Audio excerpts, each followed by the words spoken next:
Là, hein. Il y a 4 mois, oui, la France est en guerre, les hôpitaux sont débordés, les centres de réanimation débordent, c'est une catastrophe, on n'a plus de lits, c'est terrible, c'est la guerre. 4 mois plus tard, concrètement, qu'est-ce que vous avez fait? Est-ce que vous avez construit un seul hôpital? Rien. Est-ce que vous avez fait des tentes pour accueillir des malades supplémentaires? Que dalle. Est-ce que vous avez donné du matériel pour les centres de réanimation? Que dalle. Par contre, quand c'est la Coupe du Monde de foot, vous faites des stades en 15 jours, ça sort du sol comme des champignons.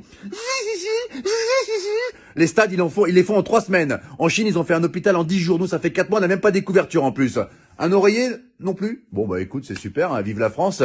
Et arrêtez de nous balancer de la poudre aux yeux pour camoufler vos incompétences à parler de l'islam H24, c'est terrible. Les femmes voilées, les piscines séparées pour les femmes, le séparatisme, les extrémistes, les hommes qui se douchent en caleçon après, c'est un signe de radicalisation. Vous allez arrêter de casser les couilles aux musulmans, mais c'est quoi ce bordel? Là, si ça continue à ce rythme-là, ils vont dire que le coronavirus, il a muté et que les musulmans ont créé une bactérie qui s'appelle le Hamid-19. Nous sommes avec Jérémy qui a été infecté par le Hamid-19. Pouvez-vous nous raconter votre calvaire, Jérémy?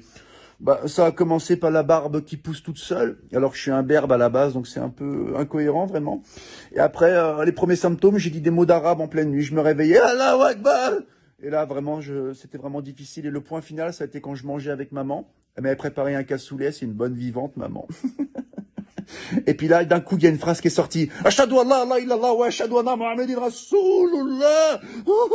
Le verdict était sans appel. Maman a appelé les pompiers. C'était le Hamid 19. Mais aujourd'hui, ça va beaucoup mieux. Hein. Je vais à la chasse avec mon berger allemand et je fais de la pétanque avec papa.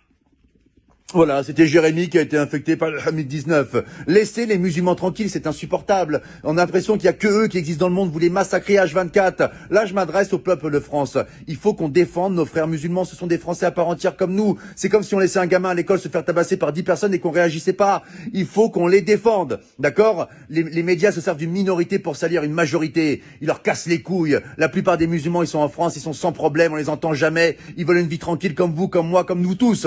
Laissez les musulmans tranquilles. Et là, c'est pas un rebeu, c'est pas un Renoir qui vous parle. C'est un blond aux yeux bleus qui vient de Bretagne et qui t'emmerde, espèce de facho de merde. Ah oui, attention, j'ai fait du Krav Maga, moi je te nique ta